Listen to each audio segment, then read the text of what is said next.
Greetings everyone, it's Fred Sweet. Welcome to Guitar Media's Getting Lower Volumes by Splitting Your Speaker Load video. Today we're going to be taking a look at this 1967 Fender Telecaster, and we'll be playing the 1971 Marshall 50 watt lead amp. The speakers we'll be using will be the 1968 Greenbacks in the Mini Bluesbreaker cabinet, and the microphone we'll be using will be the Shure SM57. Please stay tuned. At the end of the video, we'll be going over getting lower volumes by splitting your speaker load.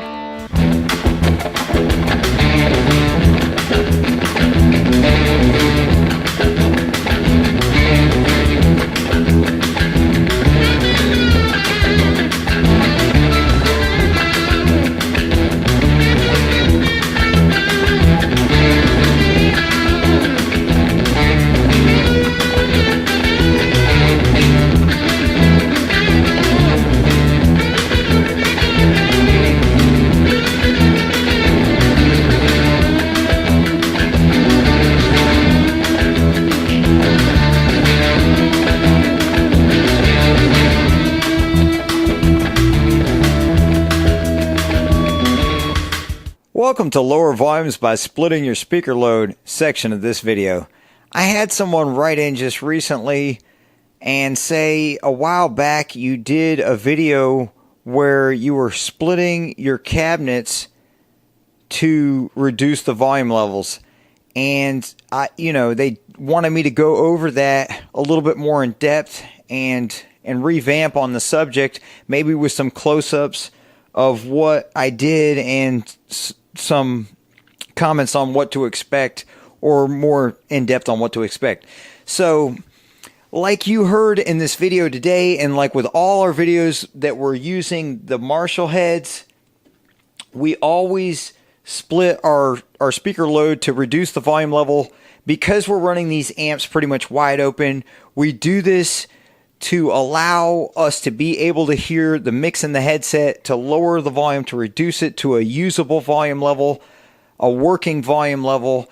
And how we go about doing this, like today for example, with the 50 watt head, a total ohm load of 8 ohms and 50 watts at 8 ohms, we have a speaker jack running to a 412 in the closet that is a 16 ohm 412. That 412 is running at 25 watts. That's 6.5 watts per speaker.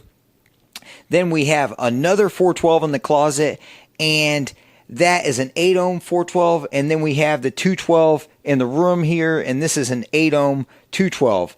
I've constructed a wiring harness that is wired in series, and this allows the 8 ohm load here in the room and the 8 ohm load in the closet to complete the other 16 ohm load. Of course, those two 16 ohm loads in parallel complete the 8 ohm load for the amplifier. The 412 in the closet that's 8 ohms is receiving 12.5 watts. That's roughly 3.5 watts per speaker, which is not an issue because we're not recording that cabinet. The 212 in the room is receiving a total of 12.5 watts or 6.5 watts per speaker.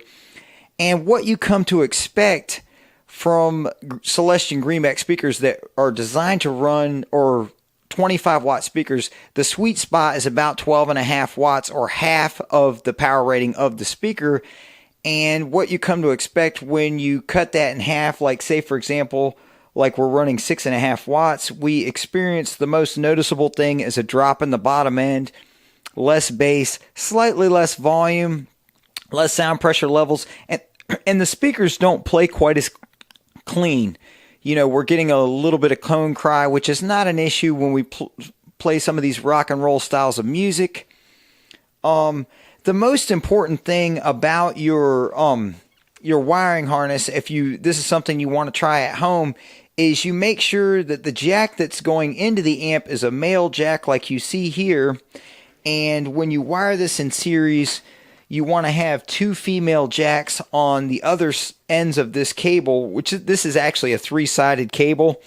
It includes the male jack that runs into the amp, and then it has 2 female jacks connected to it. And the reason why it's so important that you wire it with the 1 male jack and the 2 female jacks, and so that there's no confusion on which end goes into the amplifier and which end plugs into each cabinet, because this does matter because it's not the same. Thanks for watching, and check our channel for our latest videos.